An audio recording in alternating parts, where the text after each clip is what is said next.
sorry I had to do that. I couldn't get my phone to control my GoPro for some reason. Got to troubleshoot that later. But anyway, thanks for stopping by. I appreciate it.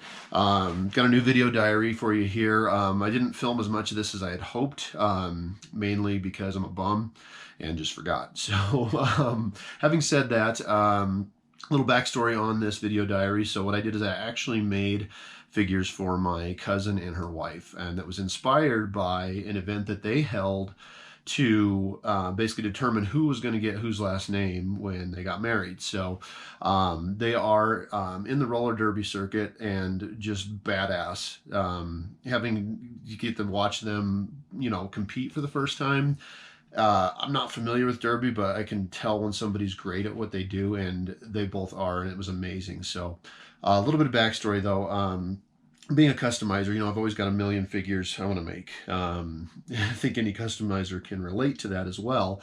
But I also feel, you know, you need to strike when the iron's hot when you have inspiration. So what they did, which was really, really awesome, is they both got two teams together. One for Sam, one for my cousin Hillary.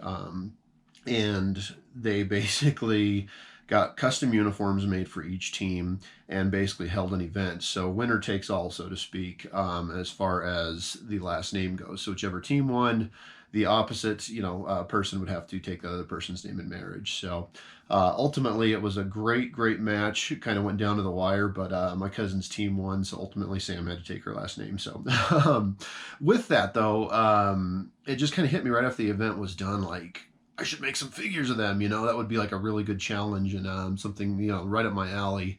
I like doing the non-traditional type figures, you know, so trying to get people's likeness and, you know, get the uniforms right and everything. I was just like, wow, that would be a really good challenge for me. So needless to say, that's where we're at with this. So I'm going to walk you through. I started with Hills first, and then I ended up doing Sam's figure second, but was really happy with how they turned out. Learned a lot, as always, with this. Each figure I learned something new, so that was what I really wanted to take away from this, is that I was able to do something awesome for my cousin and her wife, and at the same time too, you know, expand my skills and knowledge of the customizing. So video diaries are obviously done, figures are already done as well. The reason I'm making the intro video now is because I forgot. So yeah, space brain, but the craziness that is the world right now, so hopefully you can forgive me for that. But it's really excited to share. I'm actually getting ready to give them their figures in the next couple days.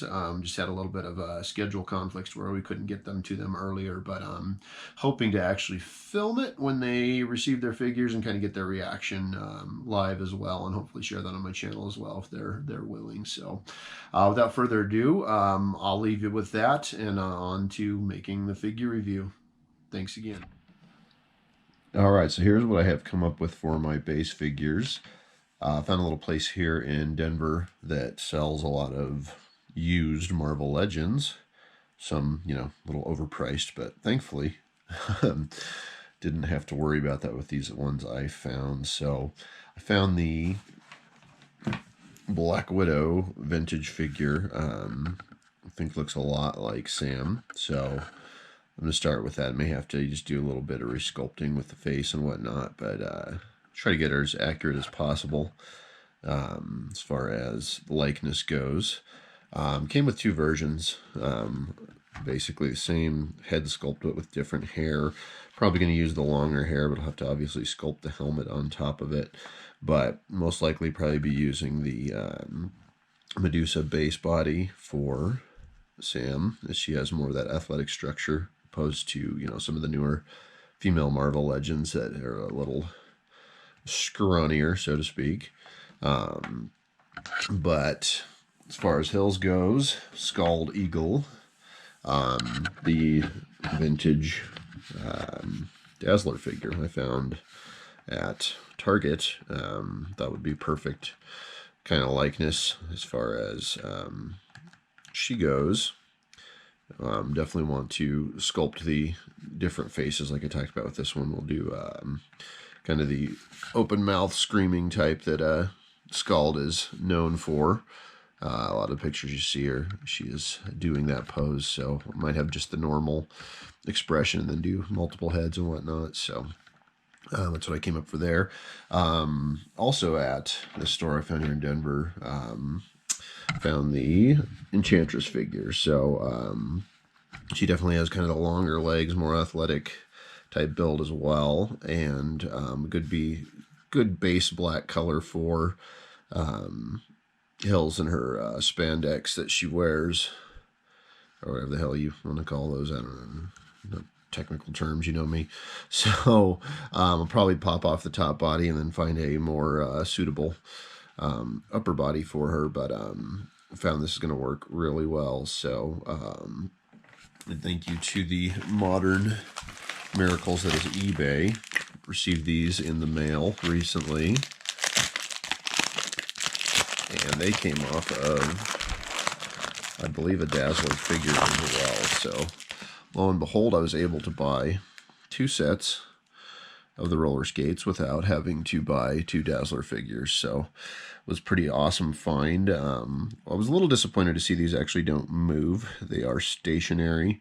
So we'll see if I can fix that, and if it's necessary, it might be harder for them to stand if the wheels do move, but might make it a little bit more, realistic, sentimental for them and whatnot. But obviously going to try to resculpt them and paint them according to the actual roller skates that they were wearing at the event. So anywho, that's pretty much what I got. So now that I got my base figures, we will work on all of our joint control and putting everything back together and starting the sculpting. So probably start with Hills because should go a little bit quicker with Sam and all of her ink. That's going to be the biggest challenge, which I'm totally looking forward to.